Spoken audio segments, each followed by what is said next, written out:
সালামু আলাইকুম। পরিস্থিতি কিন্তু খুব বেশি ভালো না। মনে হয় যে ওই একটা বাংলায় কথা আছে যে যেই নালে উৎপত্তি আবার ঠিক ওই নালেই বিনাশ হয়ে যায়।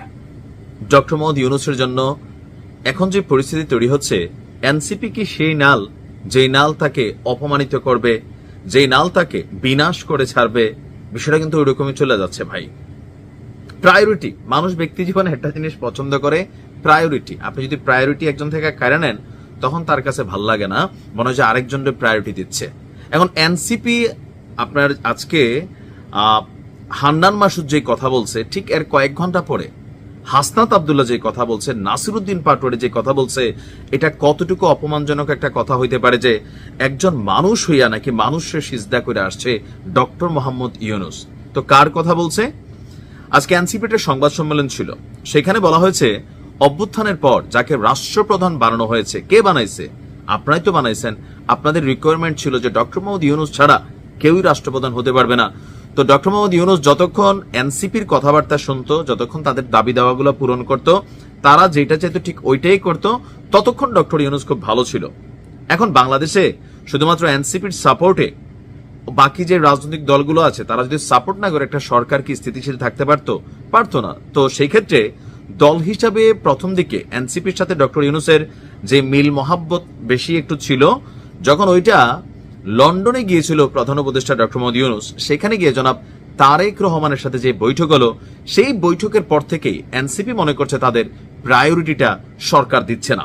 আর সেই জায়গা থেকে বলছে যে অভ্যুত্থানের পর যাকে রাষ্ট্রপ্রধান বানানো হয়েছে সে লন্ডনে গিয়ে সিজদা দিয়ে আসছে। ভাবা যায়? নাসিরউদ্দিন পাটোয়ারি ঠিক একই ভাষায় কিন্তু কথা বলছে, সিজদা দিয়ে আসছে। মানে একজন মানুষ হইয়া মানুষকে সিজদা দিছে। ডক্টর মোহাম্মদ ইউনূস কি তারেক রহমানকে সিজদা দিছে? এটা কোনো কথা? দেখেন, এরা অনেক কথা বলে, কিন্তু কোন কথাটা কতটুকু বলা উচিত, অথবা যেই লোকটারে আপনিই বানাইছেন doctor Mohammad Yunus, who is he? তিনি নোবেল লরিয়েটের বাহিরে বাংলাদেশের রাজনৈতিক প্রেক্ষাপটে গেল 17 বছর ওনার কোন অবদান ছিল পলিটিক্যালি?